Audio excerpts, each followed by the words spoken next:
Carlos Castro e esse é o Tarde Leve.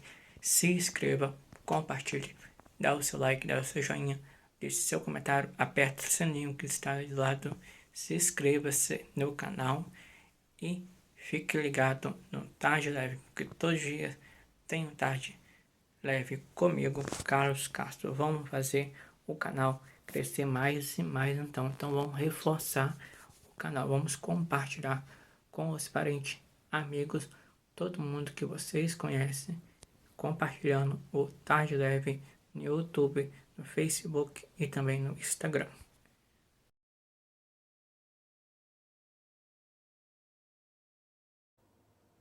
Ainda na década de 90, outubro foi definido como um mês de conscientização sobre a importância da prevenção e do diagnóstico precoce do câncer de mama, o tipo de câncer que mais mata mulheres em todo o mundo.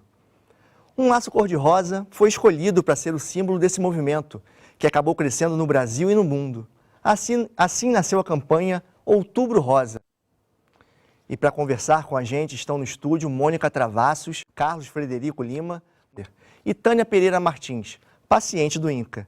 Estimativas do INCA apontam para a ocorrência de aproximadamente 59 mil novos casos de câncer de mama no Brasil. Isso só em 2018. Mas a boa notícia é que a doença tem tratamento e as chances de cura são altas se o diagnóstico for realizado precocemente. O câncer de pele, não melanoma, o câncer de mama é o mais incidente entre as mulheres. Além disso, a doença é a principal causa de morte por neoplasias malignas no público feminino. O câncer de mama tem aumentado nas últimas décadas no Brasil, a sua incidência e mortalidade. O principal fator é o envelhecimento populacional. As mulheres vivem mais e, como o câncer de mama é mais comum em mulheres idosas, principalmente começa a aumentar, principalmente a partir dos 50 anos, ele se torna uma doença mais comum na nossa população. Fora isso, tem fatores ligados a comportamento, a vida reprodutiva, né? A entrada da mulher no mercado de trabalho, que adia a primeira gestação, então mulheres com primeiro filho depois dos 30 anos ou com menos filhos, ou que não têm filhos, elas têm um risco um pouco maior de desenvolver câncer de mama. O câncer de mama é uma doença muito incidente, existe muito câncer de mama hoje, e por conta disso ele é muito estudado. Né? Você tem diversas drogas, o tempo todo está saindo medicação nova, técnicas novas, radioterapia com técnicas novas, cirurgias cada vez menos invasivas, você consegue personalizar bastante as coisas, né? Assim, é um tratamento que evolui muito e ele tem muito bom resultado. A recomendação é de 50 a 69, uma vez a cada 2 anos, né? Bienal.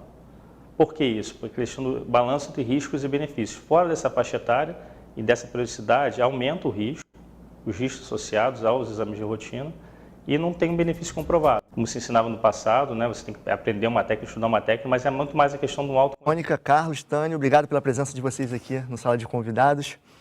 Mônica, vou começar por você.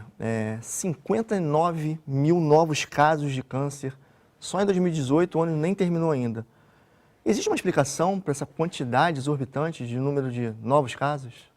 Bom dia a todos. É um prazer estar aqui, mais uma vez, aqui, podendo participar do programa. Na verdade, o que ocorre é o acesso. A gente tem muita dificuldade do acesso. E como mesmo foi falado ali, quanto mais cedo, mais precoce a gente consegue diagnosticar, mais chance de curabilidade a gente tem. Mas essa não é a realidade brasileira. O acesso à mamografia, o que o Ministério da Saúde fala, que começa a partir dos 50 anos, uma vez bienal, a recomendação da Sociedade Brasileira de Mastologia não é essa, é a partir de 40 anos, uma vez ao ano. Então, com isso, com esse gap que nós temos aí, nós vamos encontrar cânceres mais avançados, estadiamentos mais avançados. Essa é a questão da mortalidade. Então, não é questão da gente diagnosticar mais, é a questão dos óbitos que a gente vai ter nessa incidência de encontrar o câncer. É esse que é o nosso problema.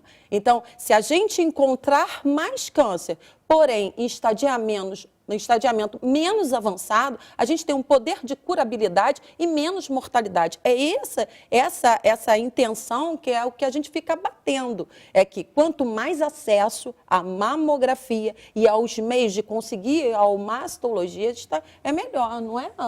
Perfeito.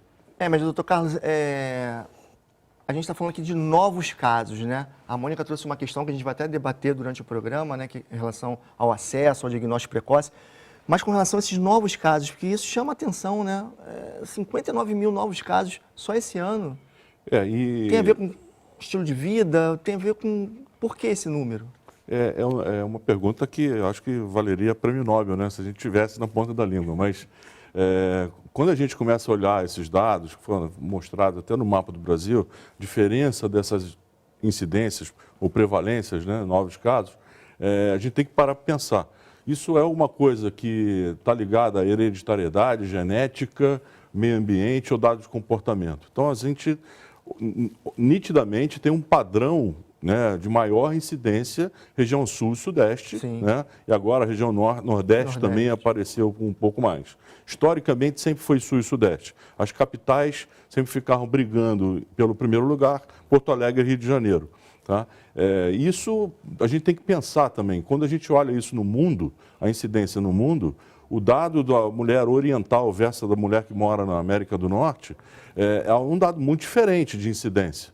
Então, isso também, se eu pego uma japonesa que tem uma incidência baixa comparável aqui da região norte, e quando vai para ela migra para os Estados Unidos, ela tem a mesma chance de ter. Então, assim, leva a gente a concluir que existe algo em termos de comportamento que ela está assumindo, algumas coisas já foram ditas, idade da primeira gestação, a entrada da questão do mercado de trabalho, etc. Mas existem também outras que ainda não...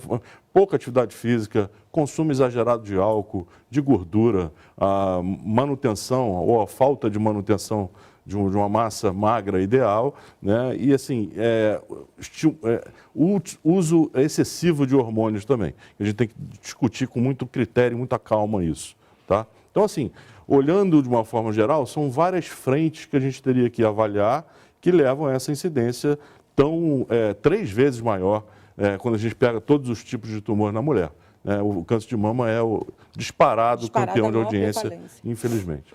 Você descobriu que tinha câncer. Conta um pouquinho da sua história para mim. Bom, eu descobri, eu fazendo autoexame, aí descobri que estava com um nódulo, né? Aí fui na clínica da família, a doutora me encaminhou para o Hospital da Piedade, lá fiz a... Mamografia? Fiz a mamografia, depois eu fiz a biópsia e confirmou que era câncer de mama. Aí eu operei. E aí começou a fazer o tratamento, que a gente vai falar também do tratamento daqui a pouco. Existe uma faixa etária mais atingida? A faixa etária mais atingida é a partir dos 45 anos, quando a mulher está no climatério, ou seja, uma pré-menopausa, onde os hormônios eles ficam mais conturbados, assim dizendo. Então, nessa faixa etária começa uma prevalência maior. Então, ela está entrando na menopausa, então a possibilidade dela vir a ter um câncer começa a crescer, visto que a mama ela vai sofrendo um envelhecimento, ou seja, um engorduramento dela. Porque a mama, para envelhecer o tecido, ela se engordura. Então, vai mudando a característica, o padrão do tecido mamário. Então, ela fica mais... começa a ter mais uma prevalência no aparecimento do câncer. E, doutor Carlos, o diagnóstico, como a Mônica começou falando, precoce é fundamental. Sim. Determinante até para a vida, né? Sem dúvida. Eu acho que a gente pode pegar essa verdade como isso serve para qualquer tipo de tumor maligno, para qualquer câncer, mas o câncer é uma doença tempo-dependente, não tenha dúvida. O que leva a gente a concluir o óbvio, que é quanto mais cedo o diagnóstico, maiores são as chances de recuperação. O câncer tem uma grande mística, né? Quando você fala a palavra, tem gente que nem... em eventos sociais, às vezes, tem gente que já recusou apertar minha mão quando fui apresentado como oncologista. Então, existe um grande desconhecimento. Ainda é cercado de tabu? Assim? Muito tabu e muito... e por isso que eu acho muito importante esse tipo de oportunidade, porque a principal arma contra essa doença é a informação. Então, pegando o exemplo da Tânia, ela citou aqui que ela descobriu no seu autoexame. Eu acho que se ela, sem treinamento nenhum, conseguiu palpar esse nódulo, Deus ajudou a fazer esse diagnóstico precoce, mas isso poderia ter sido feito até antes, se ela tivesse feito uma mamografia.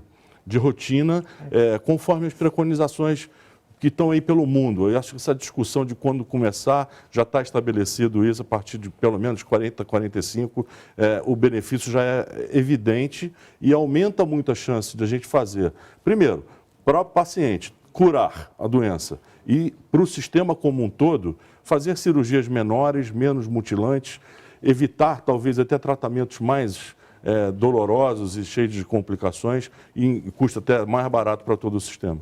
Embora a Sociedade de Mastologia ela indique, né, a mamografia, né, numa faixa etária... De 40, a partir dos 40 anos. A partir dos 40 anos. O Ministério da Saúde indica entre 50 e 69 anos, né? A cada 2 anos. Isso, a cada 2 anos. Deve haver uma evidência científica para essa indicação. Evidência científica, sim, mas que não cabe ao Brasil. Né? Essa evidência... É recomendada pela OMS, né? Mas só que não cabe. Você vê que a gente tem um problema, inclusive daquilo que é esperado fazer mamografia no Brasil e o que realmente se faz. A gente tem um déficit em torno de 24% da recomendação da OMS de 70% de fazer mamografia. A gente não consegue atingir. Então, porque essa informação não chega. Não é porque tem uma defasagem, aquilo que a sociedade preconiza e o que o Ministério está preconizando. Os custos, a partir dos 50 anos, eles caem um pouco menos. Porém, a quantidade de gasto que vai ter, assim como o Fred falou, no tratamento vai ser um gasto muito maior. E o diagnóstico precoce... O diagnóstico precoce leva umas cirurgias menores, assim como o Fred falou. E abaixa o custo do tratamento. Diminui o tratamento. Às vezes, quimioterapias mais elaboradas não seriam tão necessárias se a gente fizesse uma cirurgia precocemente. Claro. Então, esse embate, primeiro, a gente tem que ver qual é a população que a gente quer tratar. Qual é o tipo? Esse deve ser o nosso foco. Nossas mulheres estão morrendo, sim, pelo câncer de mama. O mundo inteiro morre. Mas aqui está morrendo estadiamento avançado, no qual a gente não pode fazer nada. Então, essa é a nossa diferença. Então, qual é o nosso problema? É o acesso. E essa oportunidade que vocês da imprensa dão para a gente poder falar e introduzir na cabeça das mulheres o que é importante... Isso, sim, é a forma que a gente quer chegar, porque elas entendendo esse empoderamento feminino, claro, que hoje em dia tanto se fala, elas se empoderam e podem sugerir, clamar para fazer o que é o certo.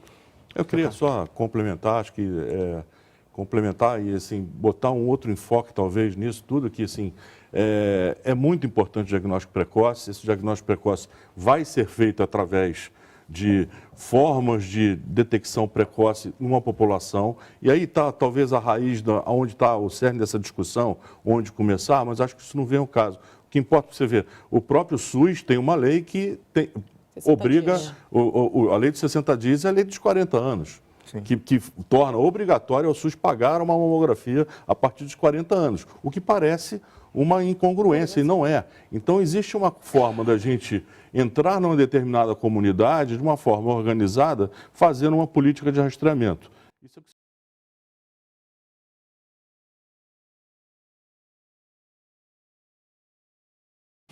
Então, seja bem-vindo. Meu nome é Carlos Castro. Se inscreva, dá o seu like, dá o seu joinha, deixe seu comentário. Quem está chegando, se inscreva.